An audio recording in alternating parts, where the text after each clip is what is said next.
Alhamdulillahi Rabbil Alamin.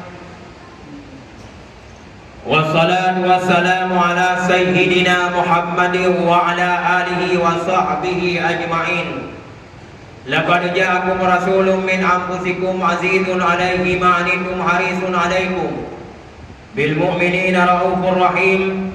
Wa in tawallaw faqul hasbiyallah la ilaha illa wa alaihi tawakkaltu wa huwa rabbul arsyil azim.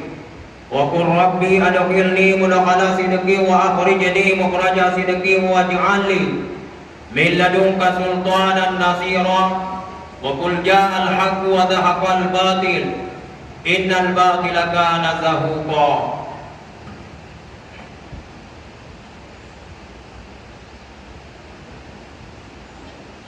Wa qala Allah subhanahu wa ta'ala fil Qur'anil Karim, Bismillahirrahmanirrahim. Ya ayyuhalladzina amanu ittaqullaha haqqa tuqatih wa la tamutunna illa wa antum muslimun.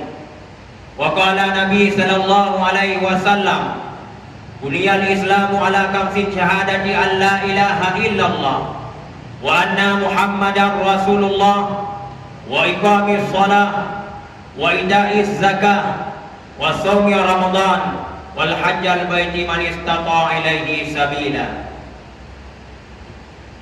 Mulia yang pun-punta selaku imusi, aku selaku imusi masjid yang mulianya, mulia memandung kurai tunggu ayah adun kurusi long yang kadung langkah pada empat yang sangat mulianya.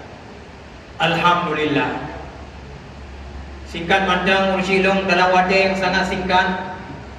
Tajinging sahabat hadis Rasulullah sallallahu alaihi wasallam. Dengan hadisnya kita melaki Allah selamat di akhirat dan selamat di dunia. Buniyal Islamu ala khamsin syahadati an la ilaha illallah wa anna Muhammadar Rasulullah wa iqamis shalah wa ita'iz zakah wa shaumi Ramadan wal hajjal baiti man istata'a ilaihi sabila.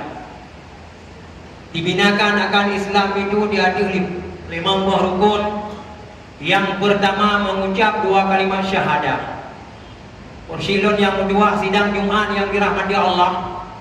Kalimat yang sangat mulianya penentuan syurga dan neraka di akhirat singa. Uronyo sang-sang bagi kita yang memandung kalimat yang sangat mulianya sepele dalam hidupnya.